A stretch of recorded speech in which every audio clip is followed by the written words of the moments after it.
Okay, so welcome everybody to the Corporate Delivery Committee. So my name's Kelly Roberts and I'm the chair, as you know.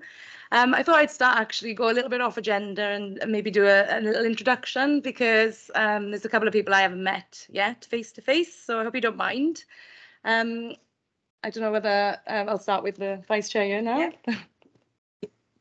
Hi, I'm Nicola Matthews. I represent Gosford and Penrose. There you go. There we are. I'm Craig Davis. I'm one of the legal officers. I'm standing in for one of my colleagues today, so you may see me in the future or not. Thank you. The big hand, red. Hello, I'm Angela O'Connor, representing 1/3 of the Mumbles ward. Hello, I'm Stuart Rice, representing Mumbles almost. Uplands this time, Uplands. Hello, Jeremy Parkhouse, Democratic Services. This is where it gets a little awkward now because you're all different on the screen, isn't it? Pardon? It's from Ryland Down, isn't it? Yeah. So, do you want to introduce yourself, Sarah, and you're the ward as well? Hi, I'm Councillor Sarah Keaton, half of the West Cross ward. And then Ryland? I am Ryland. I'm councillor for Llanfamna. And then it's just officers there. And then we also have Jeff Bacon. So Jeff's one of the lead officers for the committee. Sorry, introduced just for you then, Jeff. That's fine. Yeah, Jeff Bacon, Head of Property Services. So I'm responsible generally as leading head for climate change. And Mark? Yeah, afternoon everybody. I'm Mark Wade. I'm Interim Director of Place.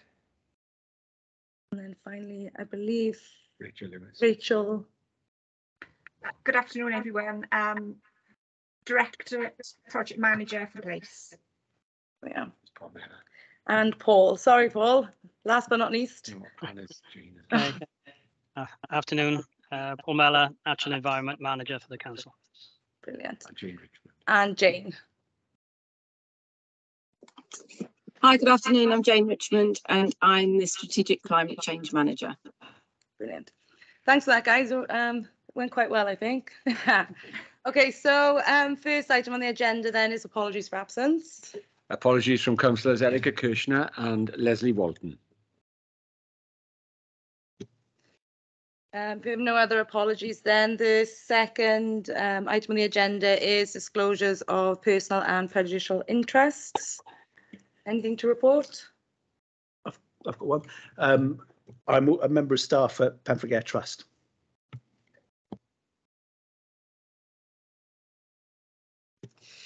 Third item on the agenda then is minutes of the last meeting. So that was the 24th of May. If everybody's seen them, can somebody approve? Yeah. So Nicola, you approve? Who's second? You're happy to second? Okay, brilliant. Fourth item on the agenda then is terms of reference. So at the moment, this is just for information, but I've got a little bit of that I'd like to add to it. So on the agenda, you would have had a link and it just contains some information about the terms of reference, some details about the role and the purpose of the CDCs. The new model, I suppose, is basically strengthening to give a bit more clarity, I suppose, and streamline deliverability within the group or within the CDC. So it includes delivering council priorities, considering future policy development, and a new corporate panel, I believe, has been set up to create and monitor the work programme as well. We're also having appropriate officers as well and resources being provided to us to support the delivery of this committee.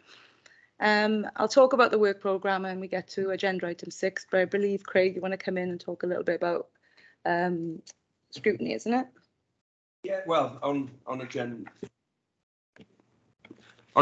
item 4, I often find this when covering committees.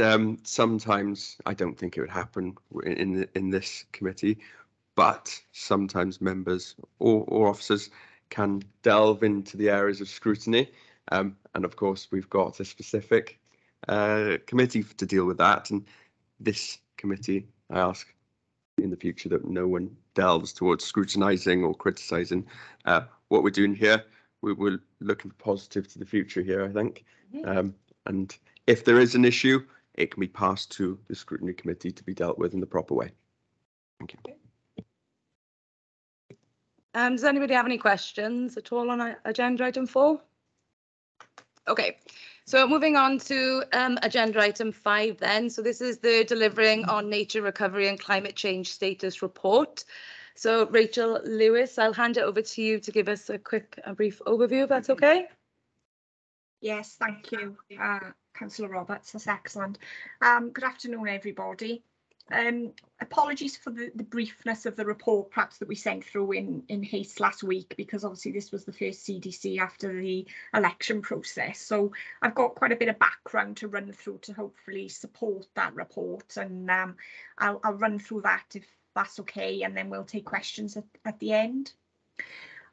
So we've been asked today to sort of give you a general update on where we're at with the climate change and nature recovery agenda, and really just to try and raise your awareness levels of where the council is at the moment. We declared a climate emergency in June 2019 and a nature emergency in November 2021. Today's conversation will focus mainly around the climate change agenda, and we are proposing that Paul Mellor, who's on the call in the meeting today, provides an update more on the detail for the nature recovery element of it next month.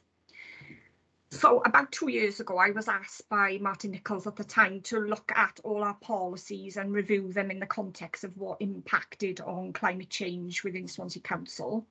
And a report which was attached to the report you received in advance of this meeting, detailing some of the information collated there. And based on the fact that we found 8 main policies impacting, we based our governance around those subject matters. So, for example, housing, energy, waste, etc. So in the report, you'll see that sort of flower diagram that sort of reflects those policy areas. And we have grown beyond that to sort of make sure we've covered the Future Generations Act, that it aligns with our corporate wellbeing objectives, which will hopefully change again next month when the new corporate plan goes before Cabinet to reflect delivering on nature recovery and climate change. So it's an ever-evolving landscape, and things are moving on quite rapidly. We've also developed a nature recovery and climate change strategy, which was in the report attached for 2021, I think it was November. That really just sets the scene on what our ambition is. It doesn't actually include an action plan, which I'll mention in a little while. That's the piece now that we need to work on towards the autumn. We've also divided, as you'll see if you've read one of the attached reports, that we've divided the work into 2 streams. So we've got Net Zero 2030, which is very much working on getting to net zero as a council. So everything we're doing as a council, and then the Net Zero 2050 target, which is all encompassing across Swansea, really. The Cabinet and CMT have signed up to a charter to commit to getting to that target, and we've also now got 12 signatories signed up to the Net Zero 2050 charter, which is fantastic. That most of the people on that align to the Public Service Board, and we've also got some additional companies like our college is on there as well. So that's really expanding, and the anticipation is that we'll work with those climate signatories to develop a wider campaign across Swansea in the future. In terms of our governance, I did include a draft governance infographic on the report.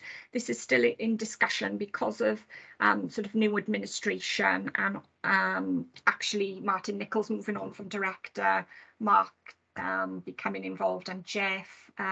We've had a bit of a rethink on how we structure the governance. Up until now, we've been running as a programme board with a steering group, and now we've got, which is fantastic, we've got extra allies here today with the corporate delivery committee. So that's excellent. What we're looking at doing now is trying to put some sort of action deliveries sitting under our programme board to make sure that we are aligning everything we're doing and all our activity with the new corporate wellbeing objective outcomes, which will be measured on.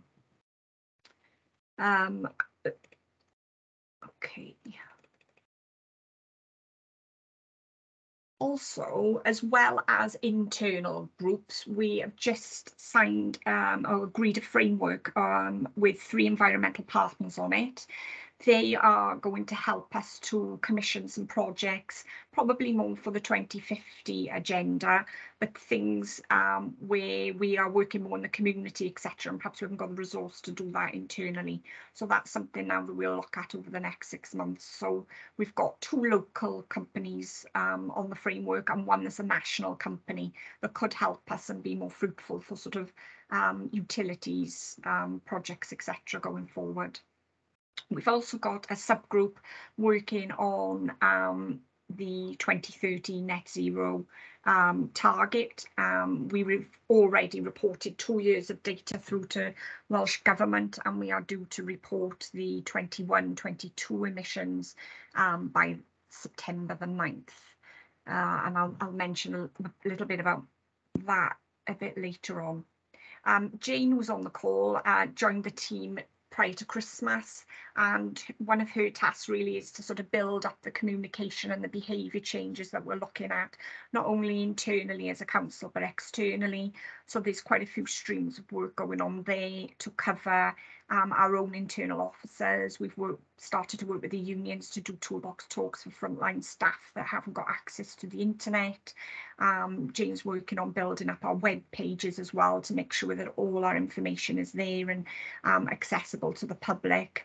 We have also put on the website a climate pledge wall, so anybody, man, I would really love if everybody on the call today could make a climate pledge. You just click on the link and you can put something in there, personal or linked to a business, no matter how big or small, to say, you know, I'll walk to work, I'll only boil the kettle with 1 cup worth of water in it, whatever it is, or I'm going to buy an electric car, but just something to show a step change and a move towards achieving these net zero goals.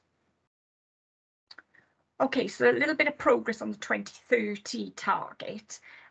We have aligned our reporting to the Welsh Government template, but we are still trying to focus around what we put into the 2020 report, which is very much focused on scope 1 and 2 emissions. So that's our utilities, our fleet, our grey fleet, and our street lighting. So they are going to be our key areas of focus. Welsh Government have asked us to share information on procurement and supply chain emissions, which we are doing, but as I understand, I've been on a WLGA meeting this morning. It's a watching brief. Supply chain is quite hard to measure at the moment, and we're only doing it by value, not by emissions. So it's quite difficult to sort of get a realistic feel for what the emissions levels are there. But in terms of our own internal data, if we're just working on energy and transport, just to shout out a few headlines, in 2018-19 we were on about 27,000 tonnes of emissions of CO2. 19-20 we were down to 26, and 20 to 21 we were down to 22,000 tonnes of CO2. So probably linked to COVID, that sort of bigger drop in that year, and it'll be interesting to see now what 21-22 brings, but we are on the right path for bringing them down.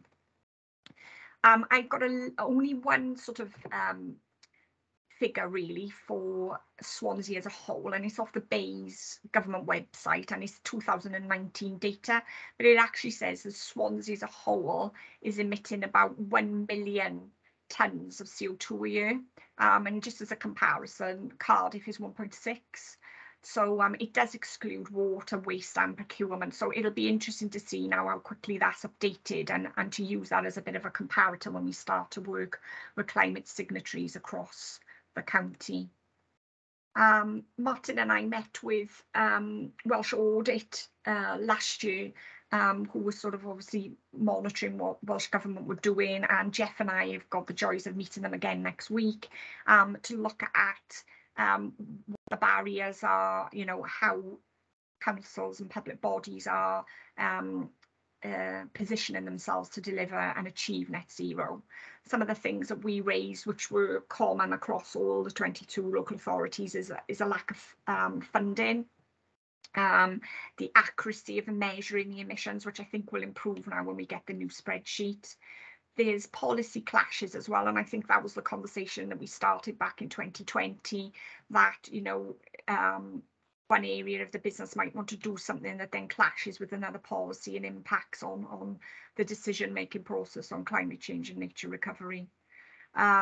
We've got a lack of knowledge and skills as well within the sector. I mean, it's really hard to bring in new engineers into highways and transportation who've got the skills and the knowledge to deal with new drainage scenarios that are expected. For example, equally, you know, on new builds, and I'm sure you're all aware of our More Homes programme, trying to sort of reskill our plumbers in building services to understand and be able to maintain new technology that we're putting into those new builds. So there's quite a challenge there.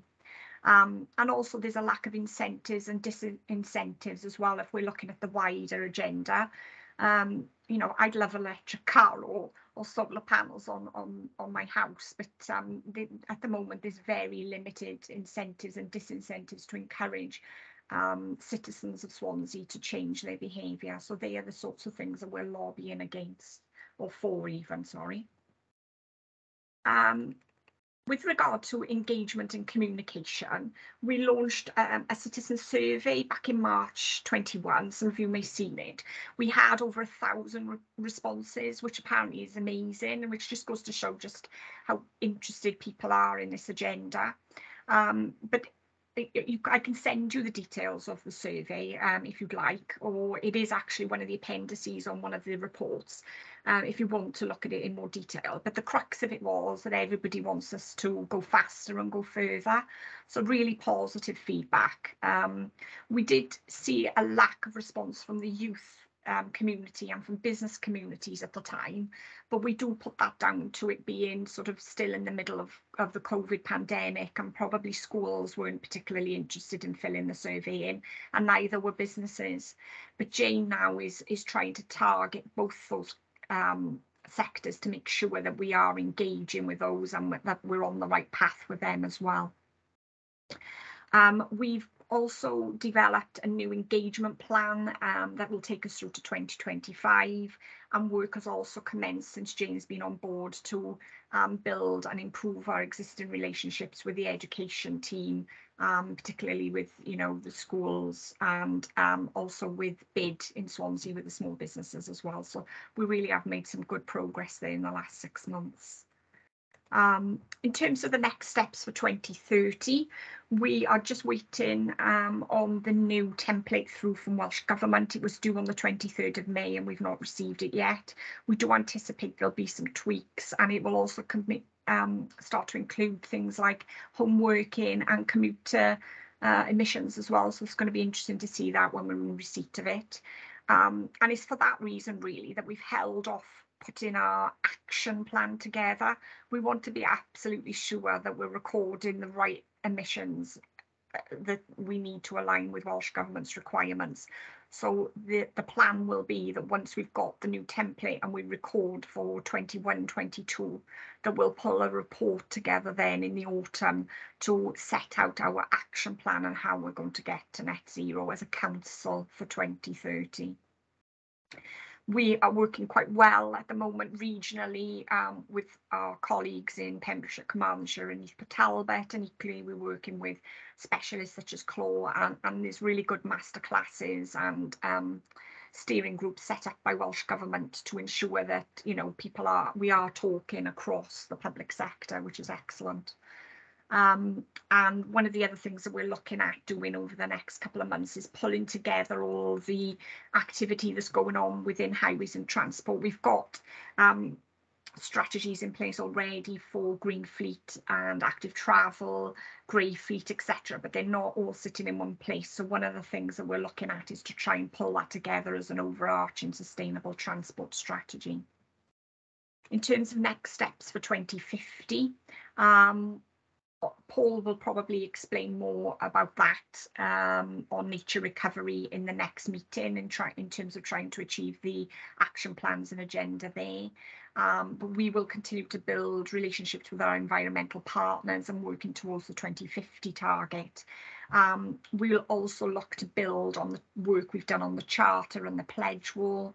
And one of the other things that Jane is just starting on the journey of now is looking at sort of branding the Swansea campaign, really. We're in conversations with Trinity St David about trying to look at a brand, and we're consulting with the 12 signatories that have already signed up to get their views on how we should try and brand the Swansea journey.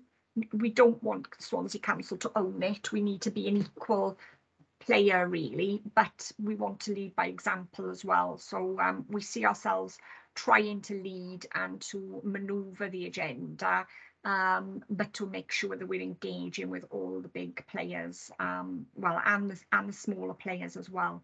And that's going to be really exciting because we've got lots of ideas there about, you know, people could use it on their headed paper, they could use it in schools, they could get a badge with it on. So there's lots of things there to really try and spread the message across Swansea on the 2050 journey. I'm just looking at my notes here. I've covered that bit off. Yeah, the bit working nationally is really helping because we're sharing good and bad practice. So where other councils have perhaps done something and it hasn't worked particularly well, they're sharing that, and that's really useful to sort of know the good and the bad.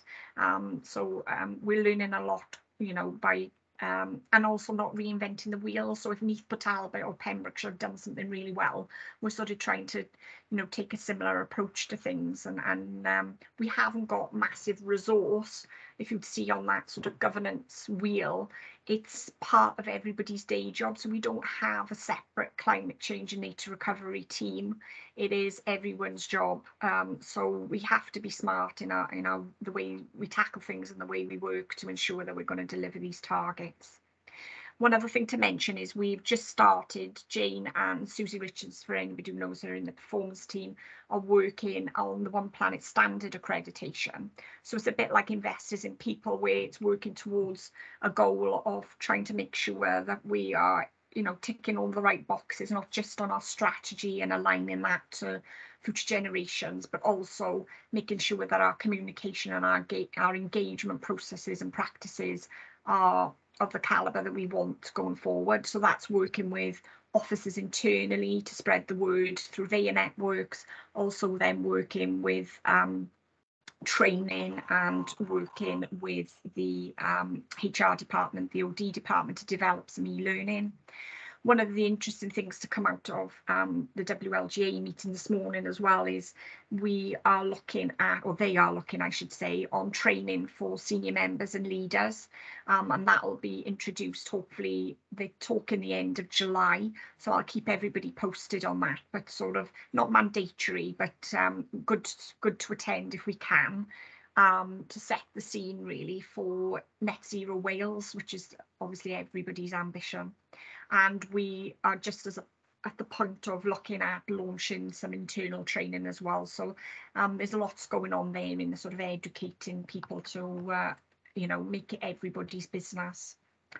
So just to conclude, because I've been chatting for ages, there will be a report going now in autumn, really focusing around the 2030 net zero carbon target and how we're going to get there and what decisions we need to make to ensure delivery. We really need to think about embedding the carbon thinking into all councillor officers, citizens' behaviour. You know, it's everybody's responsibility, and we should really be showing commitment to thinking about what the impact it has on this agenda in any report going to Cabinet and Council really going forward. And another ambition to try and look at in this financial year is to establish what other councils are starting to call a net zero carbon area plan. So looking to really try and formulate a path to how we deliver the Swansea 2050 ambition, but obviously we'd need to do that in conjunction with our climate charter signatories. But it's all really, really exciting stuff. It's a massive behaviour change project, really, and it's a joy to work on. So I look forward to, you know, more of these meetings where we can work on this agenda together. Thank you. Oh, thank you for that, Rachel. And there's a bit of feedback. Is that you? Yeah. Oh, thank you for that, Rachel. Can you hear me? Yes. Yeah, there was a bit of feedback then. That was really informative. Really, that kind of set the scene, hopefully, for everybody in terms of where we are, where we've been, and where we're going forward. Does anybody have any questions for Rachel? Stuart? Just a couple of quick questions, actually, Rachel, and a couple of observations on top of it as well. I think it's a great foundations to work from. And what I think is really encouraging is the idea of the well-being, corporate well-being goal, which you've established in 1.3, which is going to, I think it's going to Cabinet and Council in July next month, which will set the scene really for going forward. I know we're looking at street lighting, and I know that sustainable transport's there. There's lots of opportunities. There's lots of good practice across the country. I think having an iconic vehicle like a bin lorry or something like that would be good, you know, from an electric point of view to have a look at. There are lots of things, and hopefully, with the chair's permission, I can come back to that in the work plan. But yeah, I'm here to help, and I think it's good that we've brought Jane on board for the communication side of things, because I think that's really essential to make people aware of what's going on and how they can join in.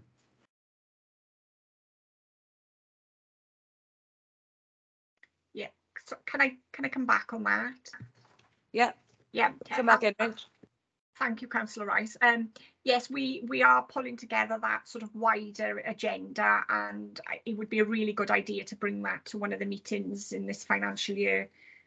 We're also looking, you know, beyond electric to hydrogen as well. So we're aiming high, but at what point that happens, and I'll let the transport team share that with you, because I'm not an expert, but absolutely there's loads of opportunity there. Okay, thank you. Does anybody have any more questions for Rachel?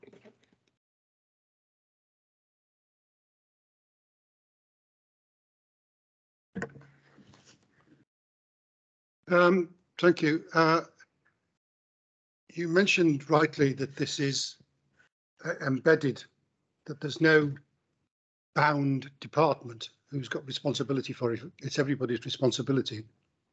There's no individual responsibility for delivering it. But in paragraph 3.1, you talk about focus must now turn to delivery with an expectation that each priority area develops a sound action plan. Given that it's no individual responsibility, it's everybody's responsibility. How or who is going to ensure that these sound action plans are developed and are reported on annually? Okay. I've got a few others after you've dealt with that one. So. Yeah.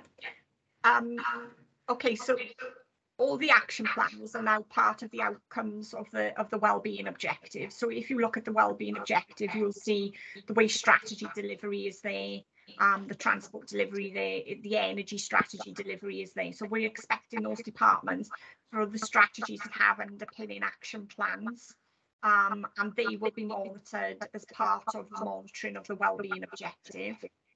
Also, a lot of those subject matters come into the emissions reporting. So the likes of waste, street lighting, utilities, etc., procurement as well, land use, they're all being monitored and measured as part of the WG emissions reporting. So we've got, whilst we're not all sitting in the same room, we've all got robust action plans in our service areas to ensure delivery, and they will be reviewed in totality as part of the delivery of the wellbeing objective. You use the word that we will expect departments to do it. Who's going to make sure that they actually do it? I think perhaps I can assist here. Obviously, this isn't scrutiny, but of course you have your questions. We have multiple of the heads of services present on the call. I think as a collective, as the report sets out, that's how it's going to be. You're here as the committee to consider those points. I've taken it upon it myself, chairs. Am I correct that it is a collective? And I think it's early days at the moment. I think these points are going to come to heads later on. No, I'm aware this isn't a scrutiny committee, but I'm interested in who is going to collate the efforts of these individual departments who have individual responsibility for delivering in their individual departments, meeting these goals. Who's going to ensure that all of that is being done in a timely manner together, so that when we do report, the council is actually seen to be achieving those objectives that it's given itself, rather than we just discover, given my past experience here when I was the cabinet member for finance, undertaking reduction exercise in the amount of expenditure we had, where it was a corporate responsibility, as this is, but there were some departments that were, how can I put this, tardy in delivering what they said that they had delivered. I think Mr. Bacon's got his hand up there, but you know, on that point, let's not look backwards. Let's look to the future. Perhaps there may have been those issues in the past, but can you, Jeff? I'll bring you in now if you've obviously got Jeremy, your hand can up. you write that down? It might have been a problem in the past, but it's not going to be a problem in the future. No, I think it's just in relation to what you said. Jeff, do you want to come in? You're on mute, Jeff. You're on mute. Sorry, I was being very clever then in terms of my response, but I've lost it all now. Sorry. Thank you, Chair. I would point to the report that's been circulated as part of the bundle of papers in terms of the governance arrangements that we've put in place going forward, and that would be the way that we would expect all the activities to be undertaken by the various individual service departments through the activities that are set out in that governance structure. They will be reported through to programme board and to steering group, and then ultimately to this delivery committee. Not, as we know, acting as a scrutiny committee, but basically talking about emerging policy.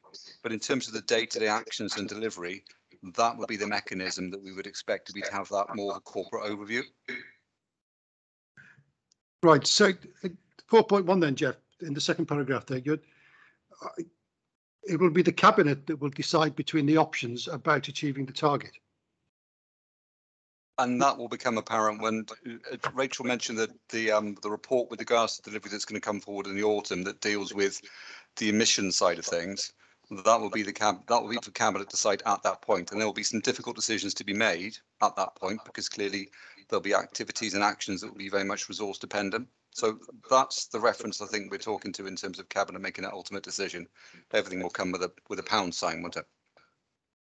Yeah, I'll just jump in. I'll just say that this is a new committee, so we're still waiting for the report to come through from corporate, for example. So it's not complete.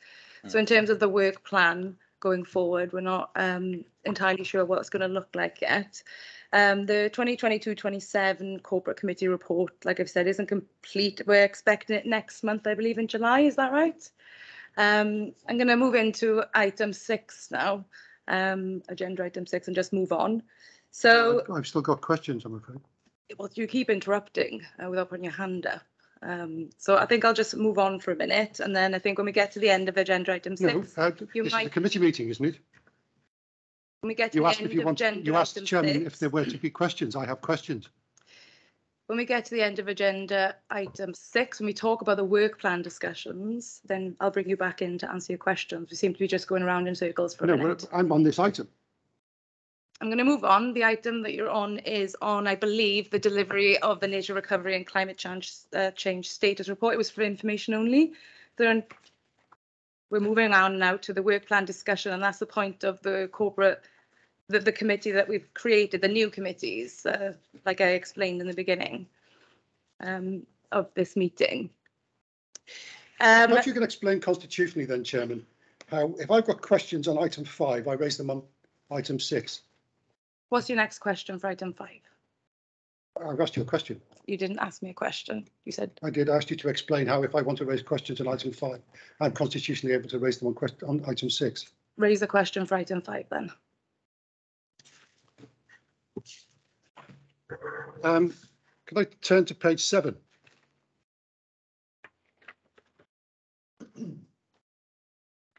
Um, 5.1, the report says that there'll be more EV charging points and LED street lighting.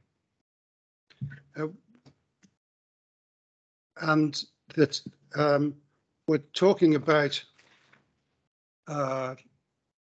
lots more charging points. The government is encouraging more electric cars. Where's the power going to come from?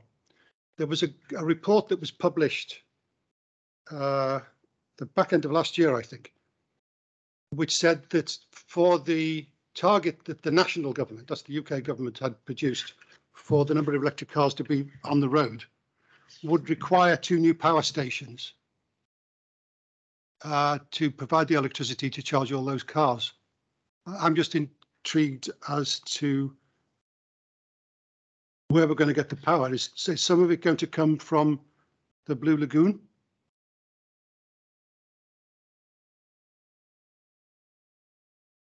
Jeff, do you want to come in? I would if I could, but I can't. So that's something I'll have to take back and defer to colleagues on the transportation side of things. And I guess that may be something that may be for a future meeting when it comes to the sort of proposed work plan. Yeah, my concern, you see, is that I don't want this authority. I would ask you that you raise your hand if you want to ask another question. Raising hands, Chairman. I'm not in school. But don't interrupt me then like a child. There is a button. May I take the opportunity to ask that just matters settle slightly. Of course, everyone's got valid questions, and we see the point. It's simply, as Mr. Bacon set out, if time will tell on those points. I don't need to go over the rope, but yes. Yeah, I'll just come in now and say this is what we were going to talk about in the next agenda item, the work plan, some ideas that are coming forward, the emerging projects that I know that was just talked about by Rachel, for example. And I'll mention again, we aren't sure what we're going to be doing going forward because the corporate commitments report is not yet complete. We're hoping to have that in July. So at this point in time, the report you see in front of you is for information. And then we were hoping that July the report will come in. Is that right, Rachel, isn't it? And then we were going to defer this point to the next meeting. Before you move on to sorry, I hadn't raised my hand.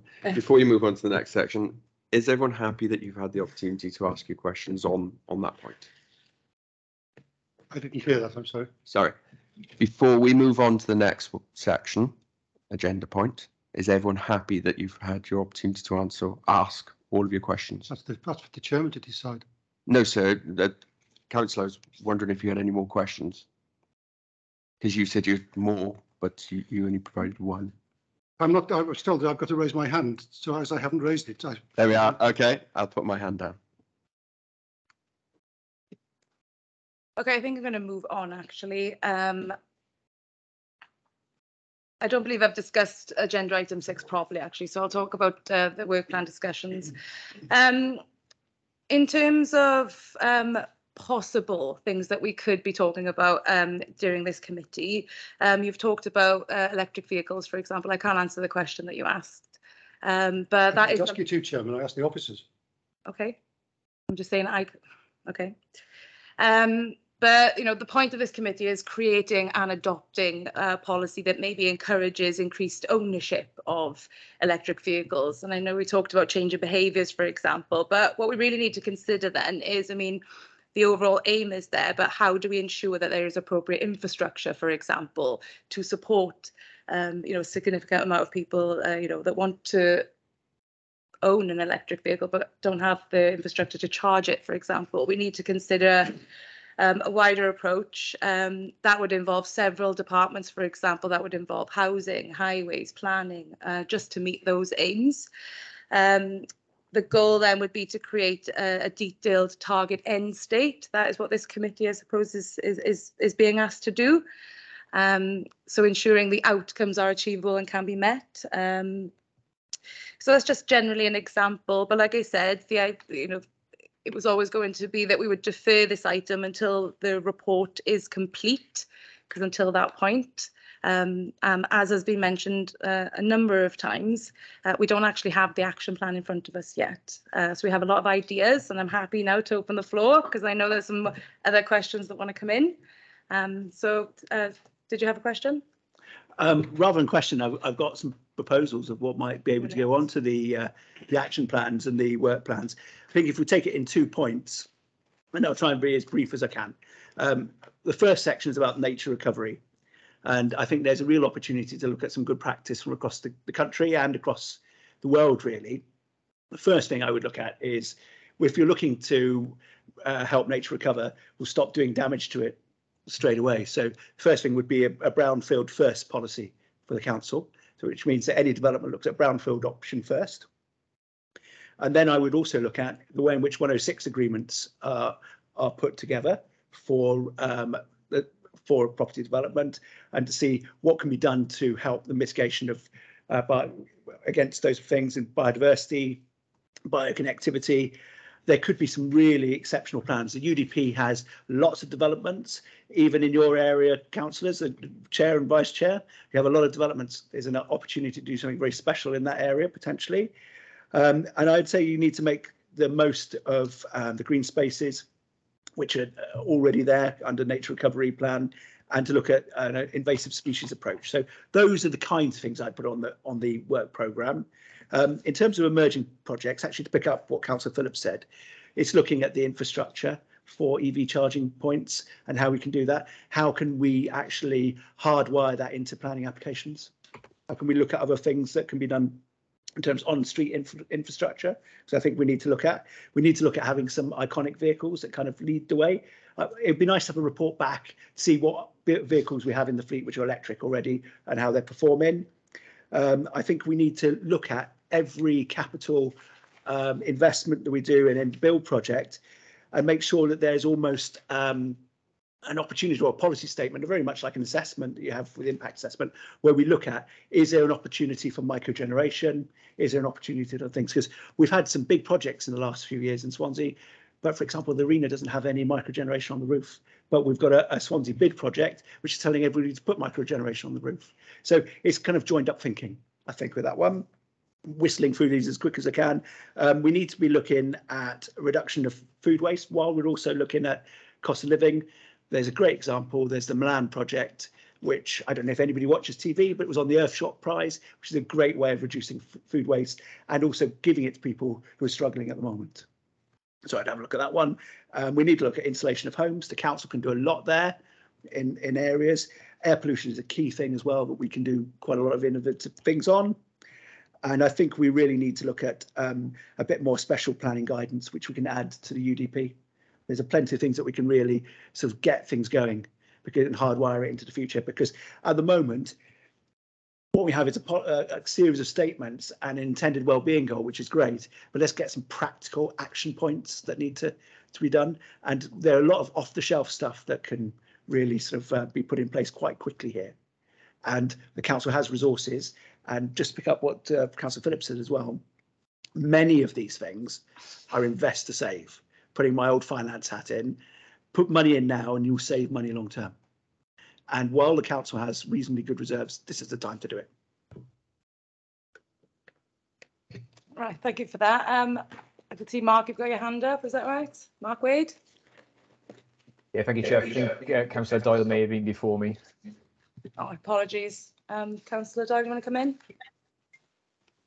Yeah, people were talking about bin lorries earlier on, and it sort of made me think that if we're going to look at new bin lorries, we should be looking at the type of bin lorry that would enable us to increase the amount of material that we collect on the curbside.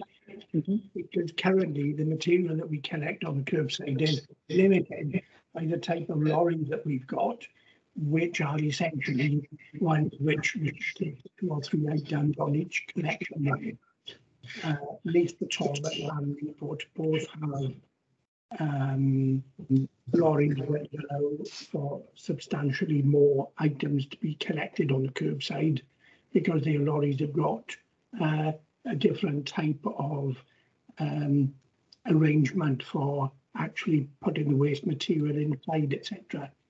And when I've had discussions with the people in the recycling team, it's always the design of the lorry which has been handed back as a reason why we can't collect a lot more items on the curbside.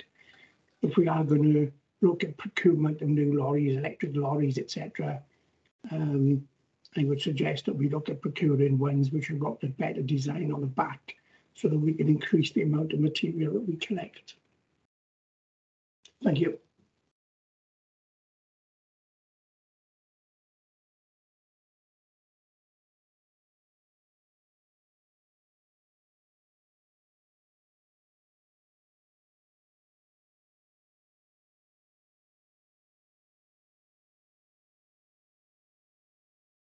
I think it's on mute, Chair.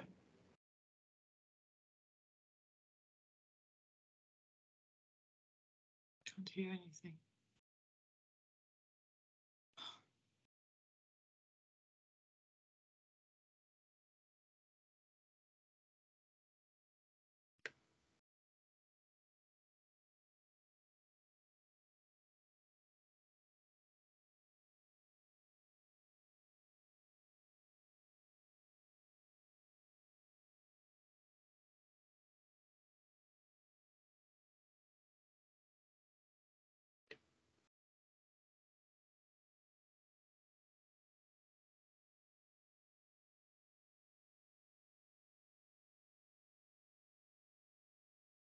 Sorry, I can't hear anything. Anyone else? No, they're still mute. Okay.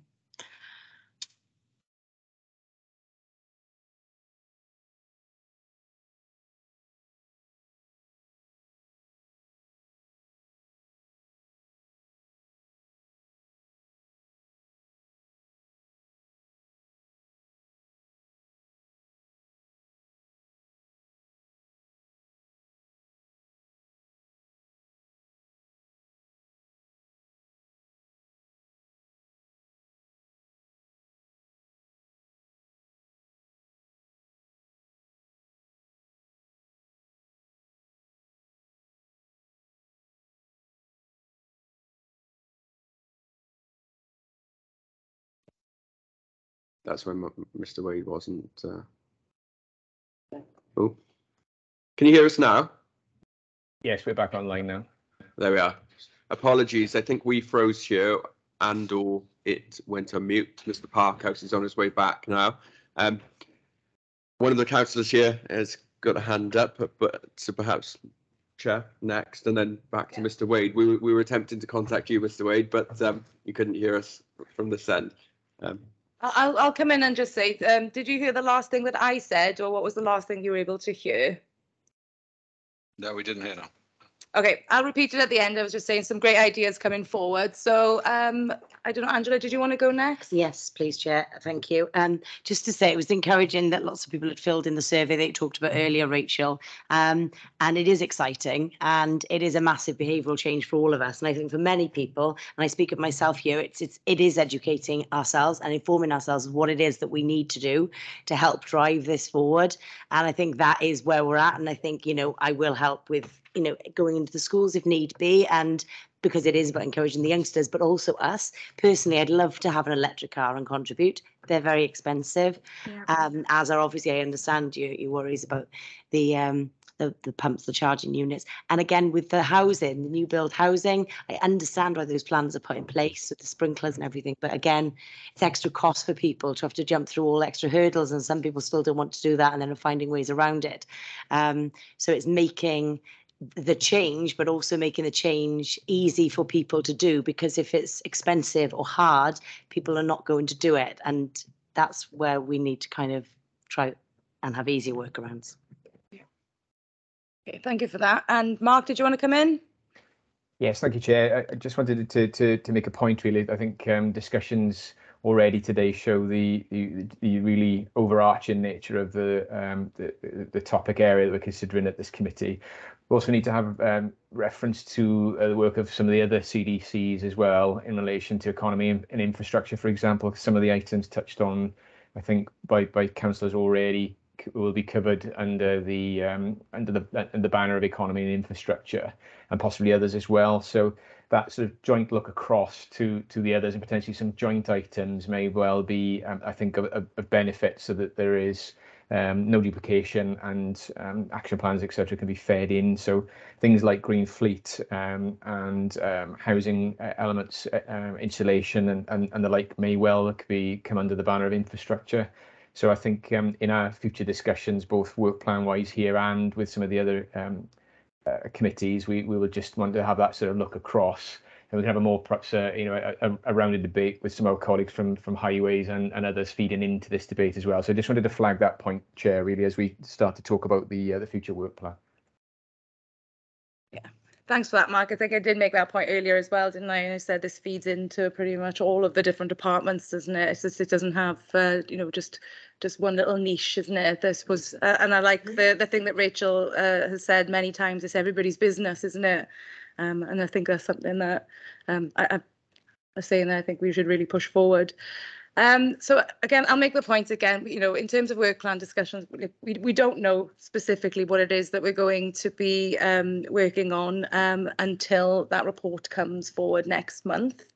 But made a note of all of the ideas today, and I think they're great. And what I'd like to do, what I suggest we do actually, is we defer agenda item 6 now until next month after that report comes in.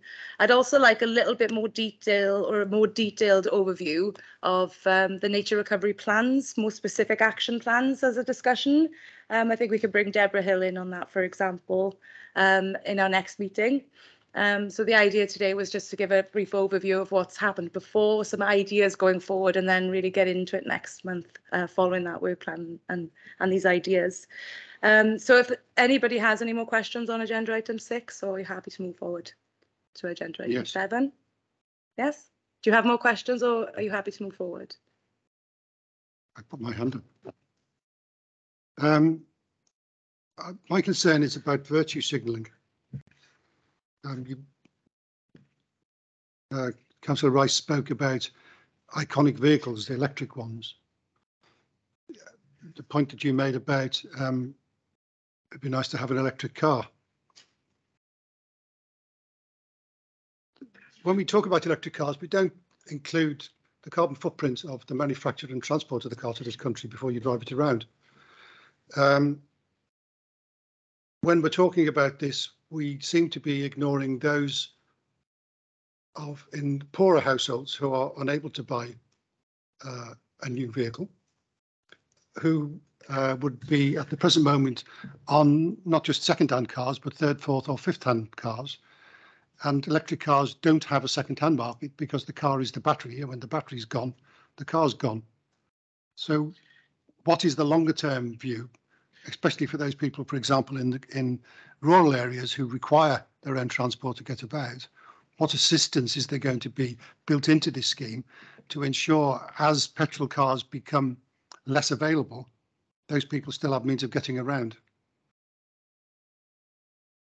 I'm happy to answer that and just say that whatever we decide here, it won't be to replace the petrol vehicle, will it? I mean, we can't make that decision in this body.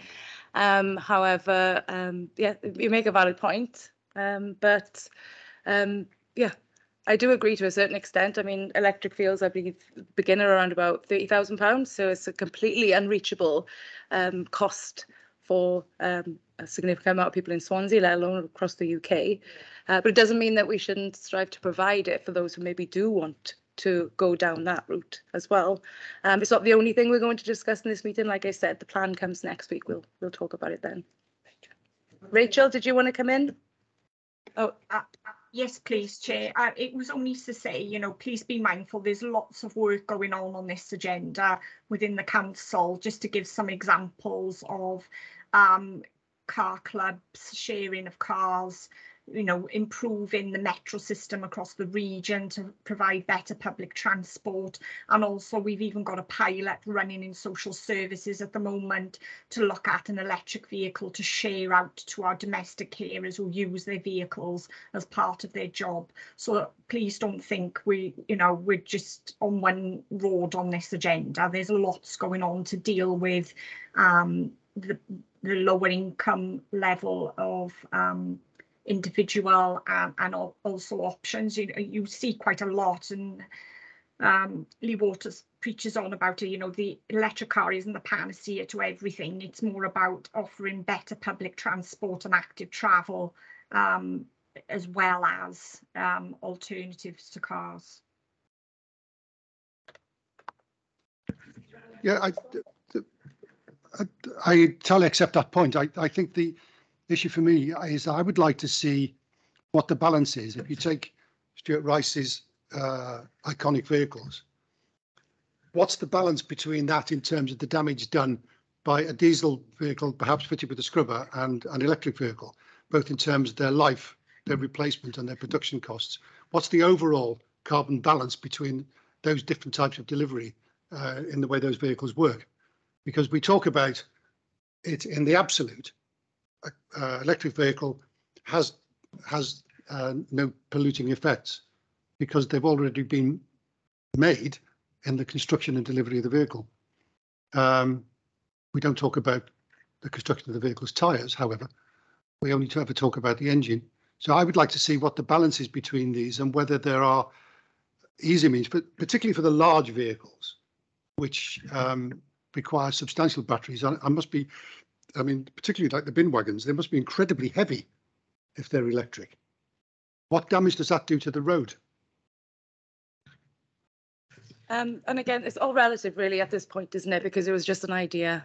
So, I mean, I'm not in a position to answer that question directly today for you, David. Sorry, Councillor. But, you know, if it's something that we decide to pick up as part of this committee going forward, these questions will need to be asked and answered. I agree. So I'm ready. Sorry, I'm not being clear. You've asked for ideas for included. That's one I'm suggesting we should be including. It is, yeah. I'll move on to agenda item 7 then, which is the date and time of meetings going forward. I've had a proposal that we change the meeting day to a Tuesday, the second Tuesday of the month at 4:30 p.m. Would that be suitable? If it's before 6:30. No, I won't be able to. I'd find that difficult. I've got, sorry, Chair.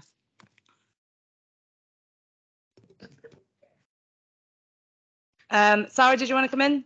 Yeah, sorry. I'd find that difficult because I've got community council obligations, I think, that evening. I have to check. Tuesdays are always a bit dodgy, I must admit.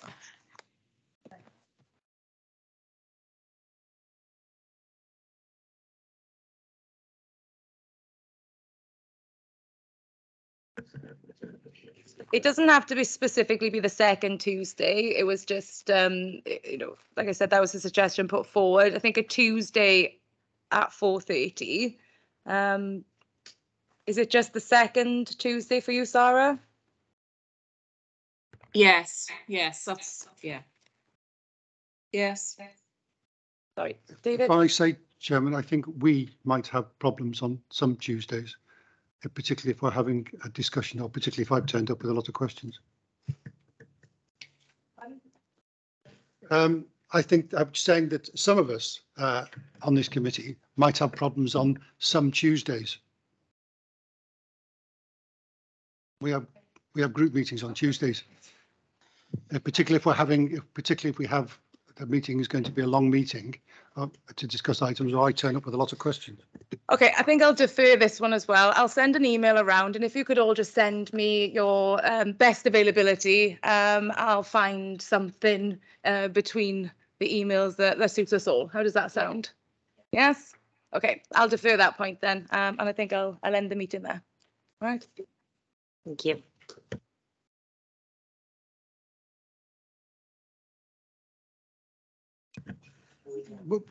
Can I, now we're done, Chairman, can I ask